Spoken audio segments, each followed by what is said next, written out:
Comment dépasser ses résistances à vendre ses services en tant qu'entrepreneur du bien-être ou en tant que coach?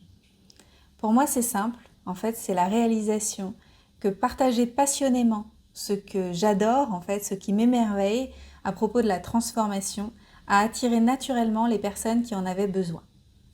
Pour moi, il y a juste en fait un filtre à enlever, un voile à enlever, parce que c'est juste une question de connexion. Il n'est pas question de vendre quelque chose à quelqu'un et de le convaincre, la convaincre que notre service est excellent quand ils n'en ont pas besoin. Ça n'a aucun intérêt.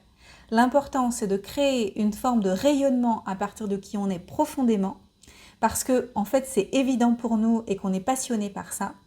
Et on va vibrer tellement fort, un peu comme des phéromones, on va vibrer tellement fort nos phéromones, que les gens en face qui en ont besoin vont nous sentir, ils vont percevoir cette vibration et vont avoir envie de nous rencontrer pour se transformer parce qu'on est la bonne personne pour eux.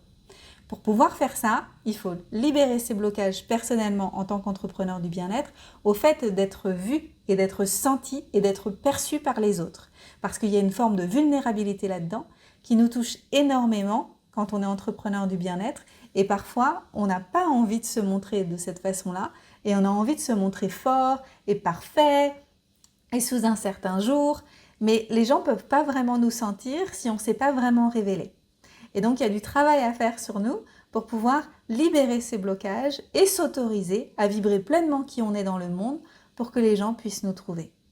Et c'est comme ça qu'on vend le mieux. Et je peux vous le partager, l'année dernière, j'ai fait 1 million d'euros depuis l'espace du cœur avec mes programmes et formations, sans avoir à appliquer des techniques de vente compliquées, des tunnels de vente complexes avec des publicités, etc.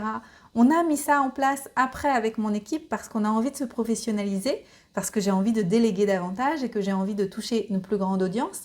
Mais il n'y a pas eu besoin de tout ça pour pouvoir créer des résultats extraordinaires. Il y a juste eu besoin que je libère en fait mes barrières que j'avais mis au fait d'être rencontrée et de créer des points de contact avec les personnes qui ont besoin de la magie que j'ai à offrir.